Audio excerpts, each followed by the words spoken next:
Nous allons parler de l'hyperthyroïdie, lorsque la thyroïde travaille de trop.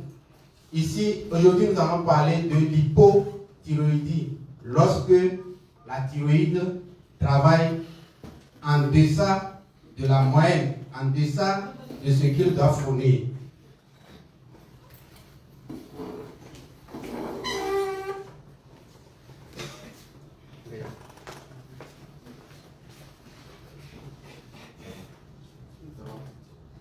C'est bon ici, c'est pas bon chez toi.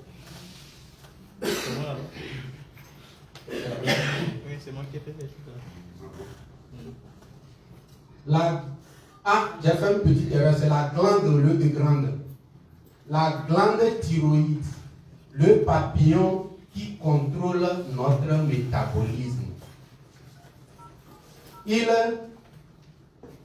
Excusez-moi, j'ai fait beaucoup d'erreurs, mais comme nous ne sommes pas en France, on va prendre ça comme ça.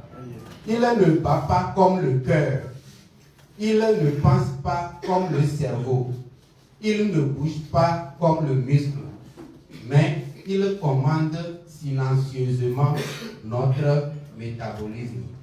Ce message est très fort, très puissant. Voilà notre thyroïde. La dernière fois, nous l'avons présenté, il se présente comme un papillon à la base du cou. Donc voilà sa forme et voilà comment il se trouve, il se présente sous le cou. Nous allons parler de ces 4 petits points jaunes là par la suite. Donc soyez très attentifs.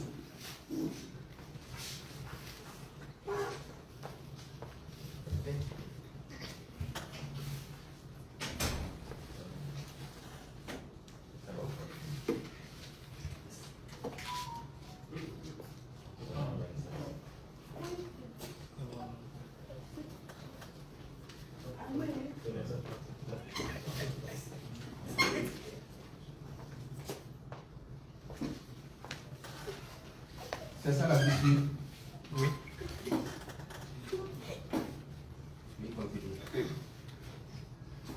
C'est ça. Donc aujourd'hui, nous allons parler de l'hypothyroïdie. Regardez l'organisme humain avec une grande partie de ses organes.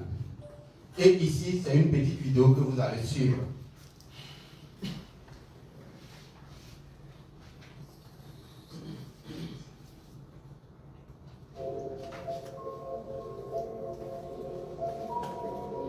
C'est une partie de ce qui se passe dans notre corps. Tout le corps est en mouvement.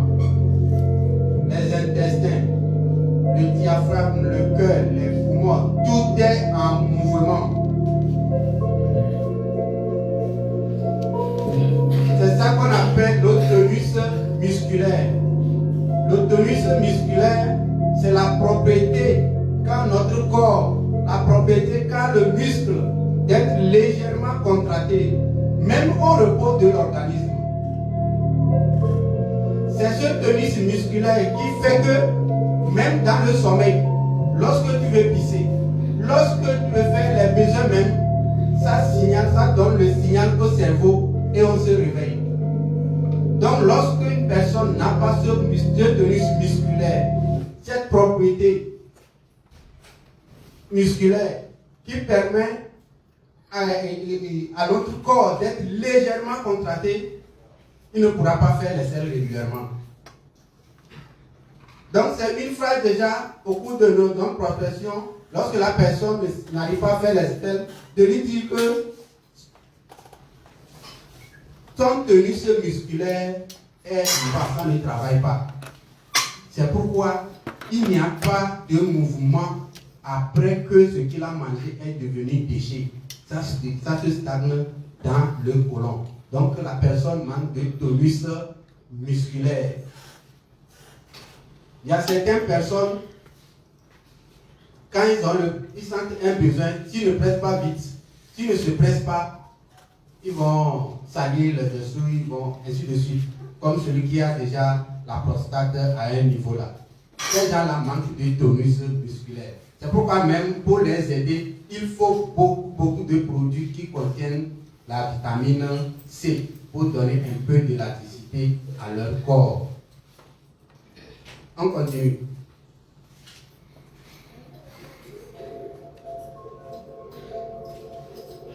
Donc, lorsqu'il y a hypothyroïdie, le tonus musculaire là diminue.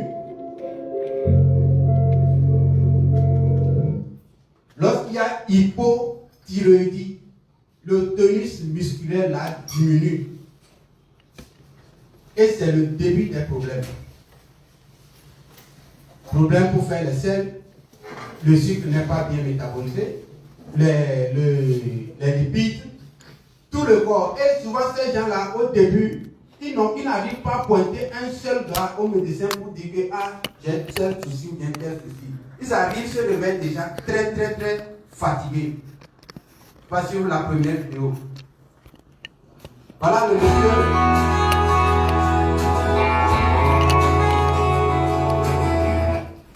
Donc lorsqu'il y a hypothyroïdie, vous voyez comment le monsieur est, il a une baisse d'énergie en même temps.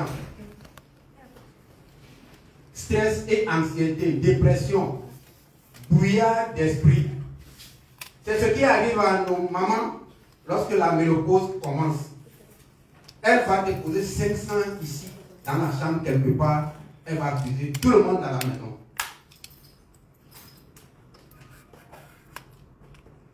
Il y a un brouillard d'esprit. Comme je l'ai dit la dernière fois, les organes, nous avons des organes qui produisent les hormones et ces organes, moi j'ai nommé ça entre guillemets nos batteries. Nous ne devons jamais laisser nos batteries décharger. Parmi ces batteries, il y a la thyroïde, il y a le foie, il y a le pancréas, il y a tout ça là. Si on prend l'exemple du pancréas seul, si il est déchargé, c'est parce qu'il ne produit pas bien de l'insuline et vous allez voir que le taux de sucre va commencer à monter. Si c'est le rein qui est déchargé, la personne va commencer à développer l'anémie, ainsi de suite, ainsi de suite. Si c'est le testicule qui est déchargé, vous allez voir que la personne va commencer à souffrir de problèmes de libido. On continue. Lorsqu'il y a hypothyroïdie, c'est là où nous allons faire attention au moment de la gestion du poids.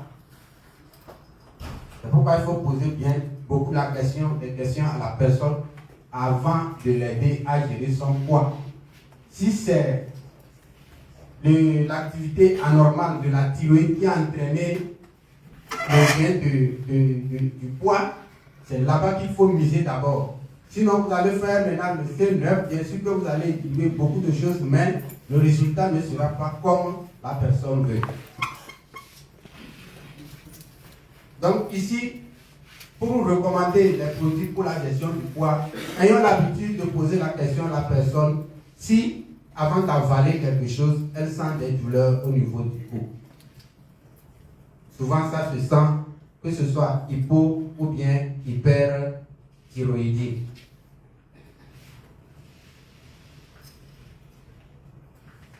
Difficulté pour avaler. C'est l'un des symptômes que tout le monde sent, que ce soit hypo ou bien hyper. Donc ça suffit déjà pour savoir que la thyroïde ne fonctionne pas bien.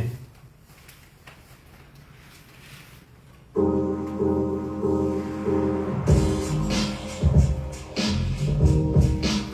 avec l'hypothyroïdie, il y a des soucis à ces personnes-là de faire des selles.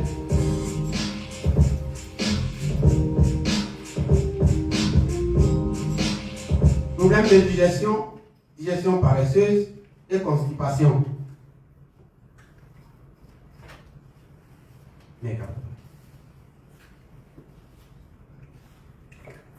Chez les femmes qui développent des soucis au niveau de la thyroïde, ça agit directement sur le cycle menstruel. Les ovaires, comme je le dis, c'est comme la papaye. Et les graines qui sont dedans, comme les ovules. Donc à chaque ovulation, une graine doit mûrir et sortir, c'est l'ovulation. Mais lorsqu'il y a un déséquilibre au niveau du fonctionnement de la thyroïde, l'ovule là est pondu, mais ne sort pas de l'ovaire. Je ne sais pas si cette partie est claire. Lorsqu'il y a ovulation, l'ovule, l'œuf pondu sort de l'ovaire. C'est l'expulsion de l'œuf. Ou bien? D'accord. Mais lorsque la thyroïde ne fonctionne pas bien, que ce soit hypo ou hyper, l'œuf là, quand il est pondu, il ne sort plus de l'ovaire. C'est bon maintenant? Il reste dedans. Pour le mois prochain aussi, il est dedans. L'autre mois aussi est dedans. C'est ça qui entraîne ça. Ovaire polykystique. Et lorsque la femme fait l'échographie pelvienne et qu'il y en a ici, il y en a là-bas, on parle de ovaire polykystique bilatéral.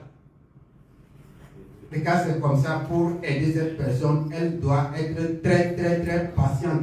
Parce qu'il faut que tout ça là redevienne normal. Donc ce n'est pas affaire d'un mois, de 2 mois. La personne doit être constante dans la consommation des produits. Même si les menstrues sont normales, quand c'est ovaire polykystique, la femme là ou bien la fille là doit être très patiente. Il faut que ça là redevienne normal. Jusqu'à ce que l'œuf sorte de là. Si elle a la chance que c'est un seul ovaire qui a le souci, l'autre là va pondre. Maintenant, lorsque la thyroïde ne fonctionne pas bien, au cours de la menstruation, l'utérus fait comme ça, comme la démarche des chenilles, comme ça, pour expulser le sang des menstrues. Et c'est comme ça que l'utérus fait aussi pour faire sortir le bébé. Donc, lorsqu'il y a problème la thyroïde ne fonctionne pas bien, ou bien d'autres soucis hormonaux, l'utérus ne fait plus ce mouvement-là. Donc, une partie du sang de menstrues sort, une partie reste. Ce qui reste là, c'est ça qui va sortir le mois prochain noir. Ou bien l'autre mois noir. Et durant ce temps-là, ces femmes-là sentent des odeurs nauséabondes de leur partie intime. Ça veut dire en haut là-bas, là, c'est sale. Et si ces femmes-là attaquent ou bien souffrent d'infection et commencent à mettre des produits et devant ici, elles ne font rien. Parce que l'utérus a la forme d'une marmite renversée. C'est le haut qui doit être propre avant que le bas ne soit propre. Il faut donc procéder à un nettoyage utérin. Donc c'est dans ce contexte de l'utérus sale avec de mauvais sang de menstrues que la femme là va gagner fibrome ou bien myope. Et pour les attaquer aussi, après l'échographie pelvienne, il faut savoir combien ils sont, où ils sont et leur grosseur avant de les attaquer. Merci. Quand il y a hypothyroïdie, il y a fourmillement, sensation de picotement, comme si les fourmis sont en train de marcher sur les pieds. Il faut leur poser la question là. Sensation de fourmillement. Ce sont les signes de l'hypothyroïdie. Yeah. Donc, à savoir, j'ai ajouté ça pour faire la différence entre le fourmillement, l'engourdissement, perte de sensibilité et les brûlures, sensations de brûlure. Donc nous sommes là en haut.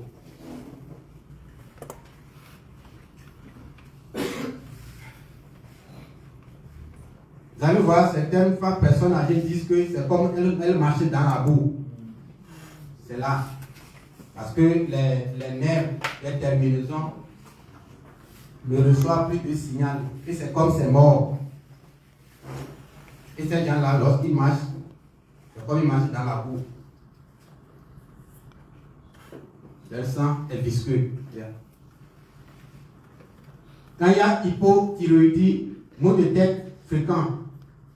Voilà notre soeur, bien notre frère là, qui a les maux de tête fréquents. Et insomnie fréquente aussi. Pourquoi l'insomnie? Parce qu'une fois que la personne souffre de constipation, c'est le message de côlon sale, côlon encombré, qui sera transmis au cerveau. C'est pourquoi la première question à une personne qui souffre d'insomnie, c'est de lui poser la question, est-ce que vous faites bien les selles?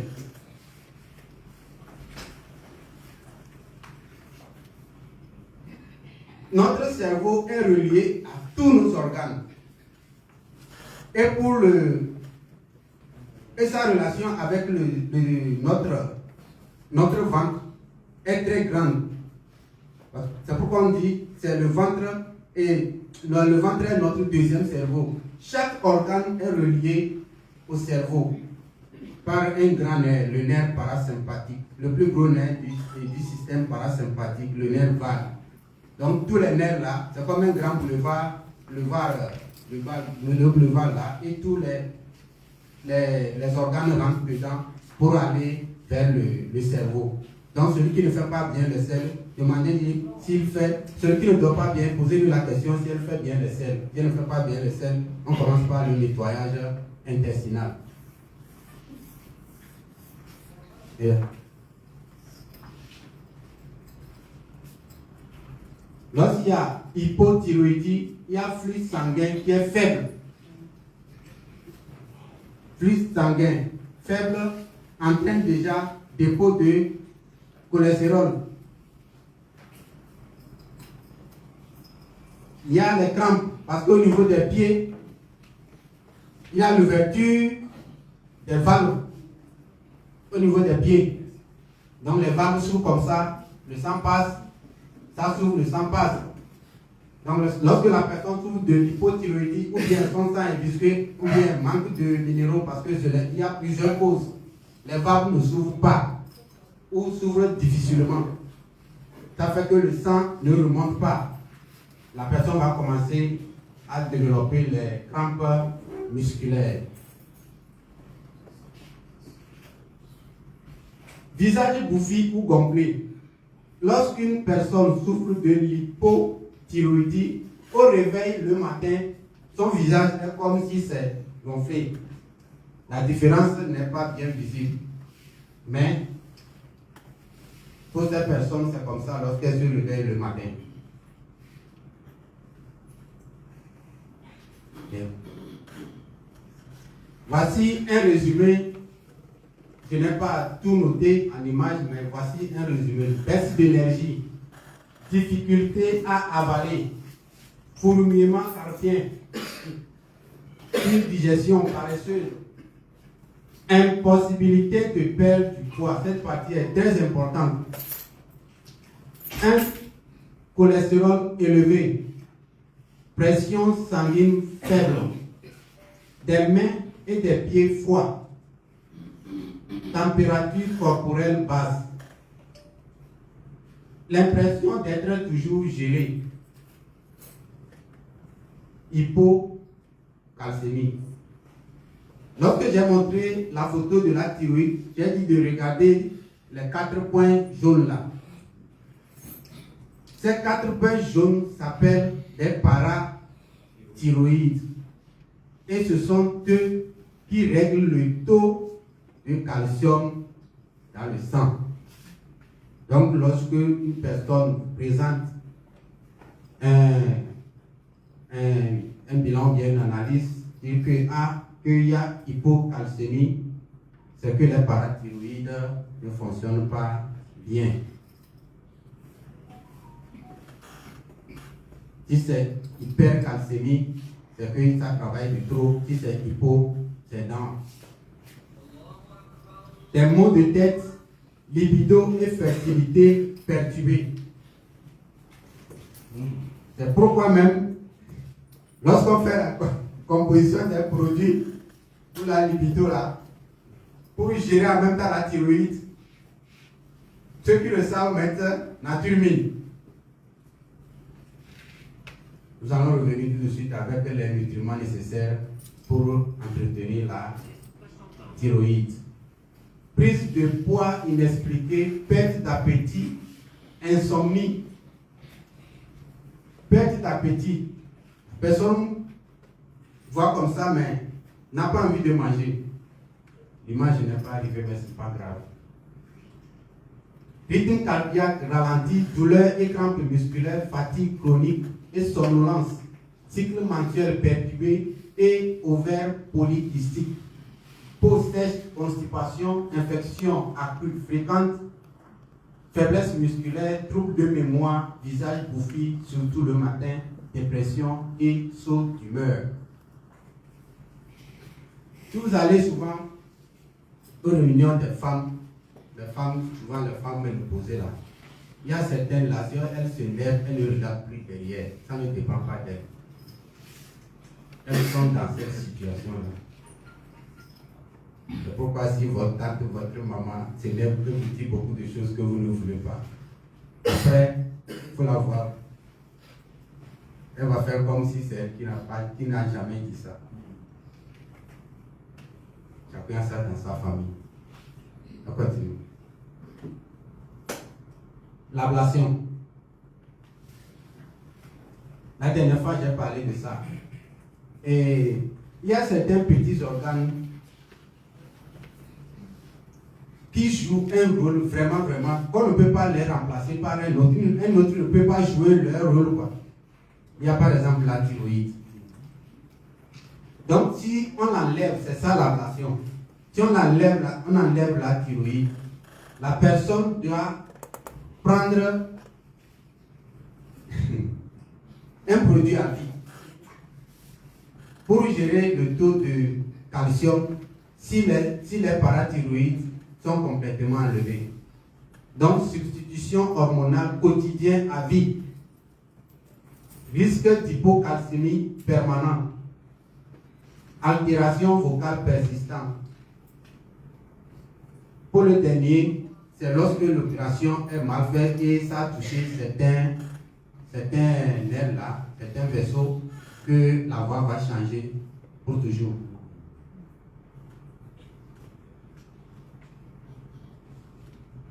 Les nutriments essentiels pour entretenir la thyroïde. C'est la partie là qui nous regarde le plus. Le reste là, c'est pour comprendre un peu ou bien. D'accord. C'est pourquoi j'ai bien développé la partie là aussi. Et, voici quelques nutriments essentiels pour entretenir la thyroïde.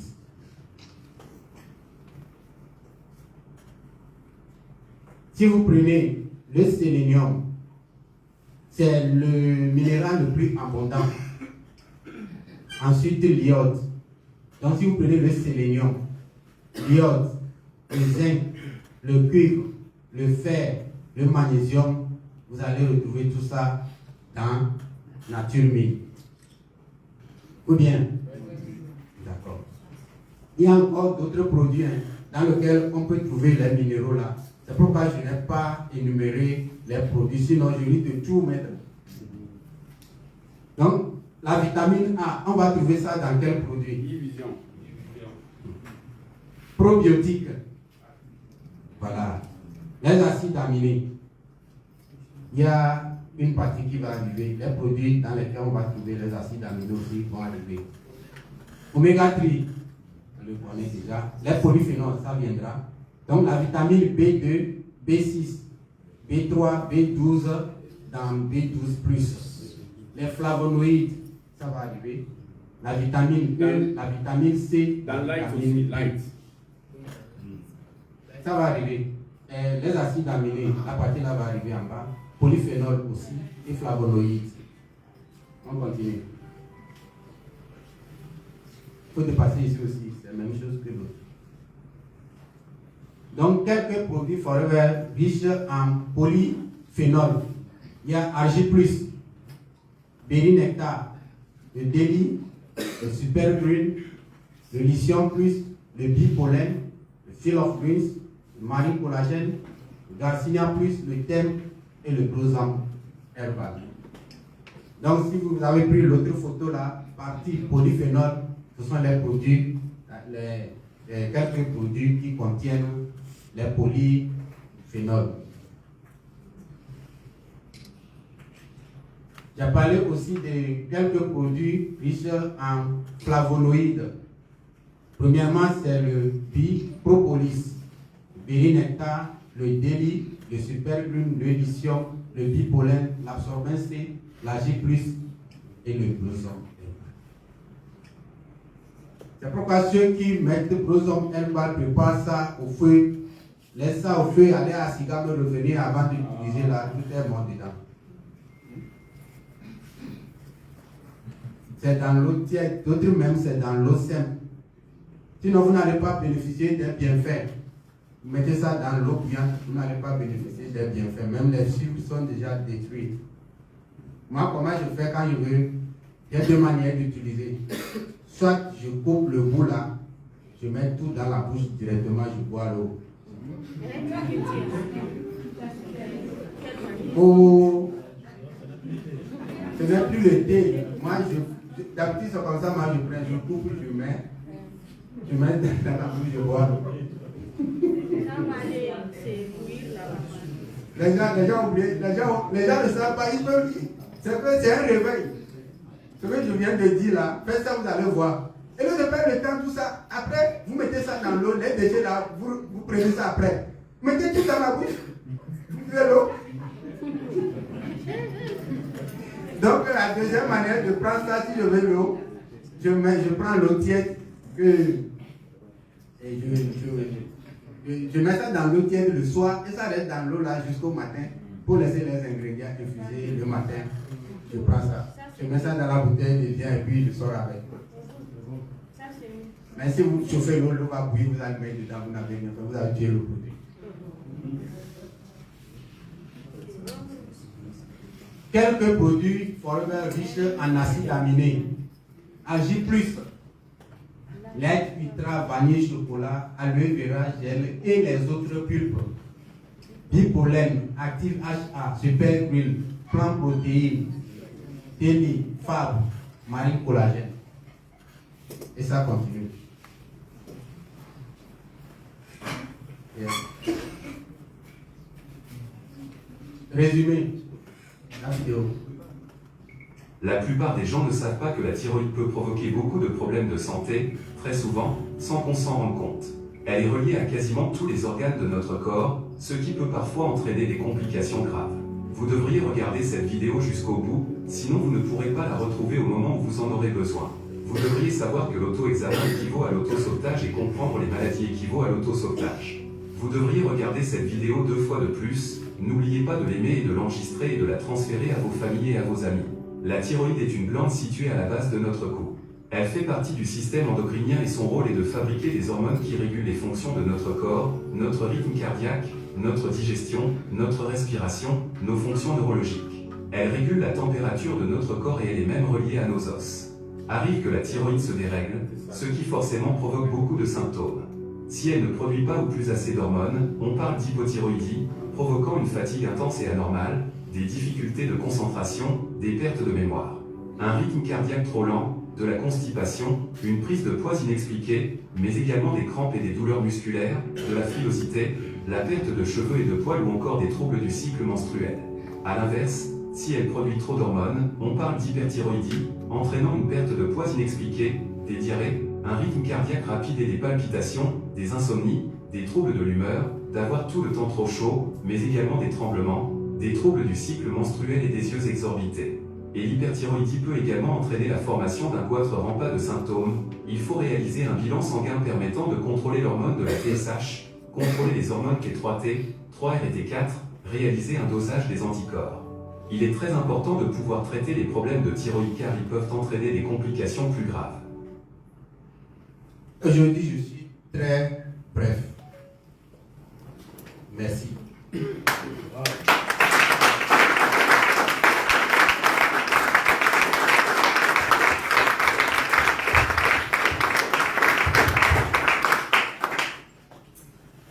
Ce sont les questions qui vont nous guider dans la soirée. Donc, les apports, les questions, les ajouts.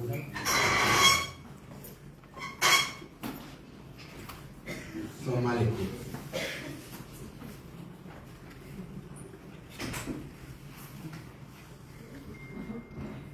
Merci, partenaire, pour la formation.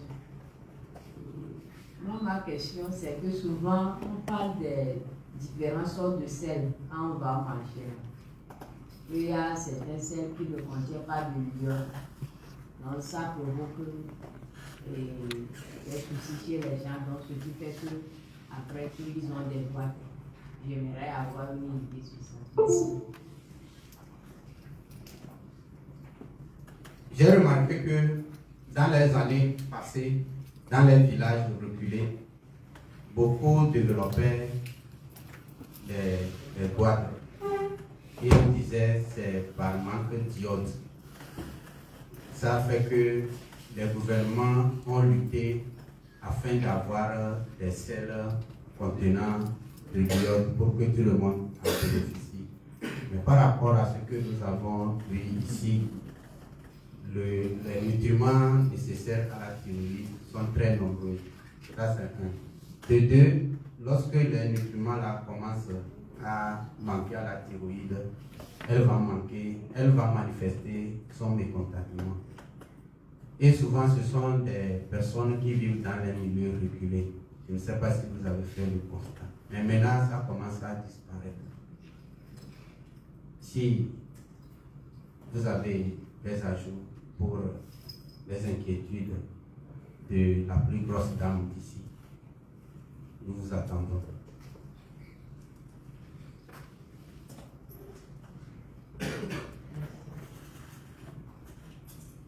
Concernant les sels, en tout cas,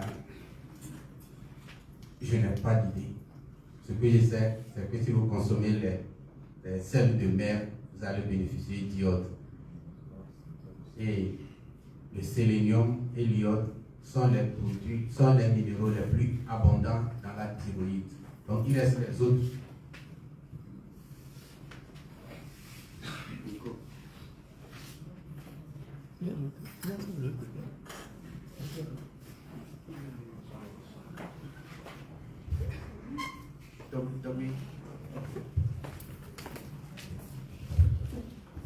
Bonsoir à la salle. Merci, félicitations aux formateurs, félicitations à nous tous. Par rapport à la question de la sœur, je ne sais pas si les gens ont cette remarque que ces derniers temps, la situation tend à se renverser. Les citadins qui font beaucoup plus de boîtes ces derniers temps. Ce qui fait dire que, en fait, ce n'est pas la carence en iode. Peut-être que les recherches en médecine ont été insuffisantes ou bien, comment dire, disons, complètes. Mais de nos jours, dire qu'on a un problème d'hyperthyroïdie ou bien d'hypothyroïdie concernant le fait de ne pas manger le sel ou bien manger le iode qui fait le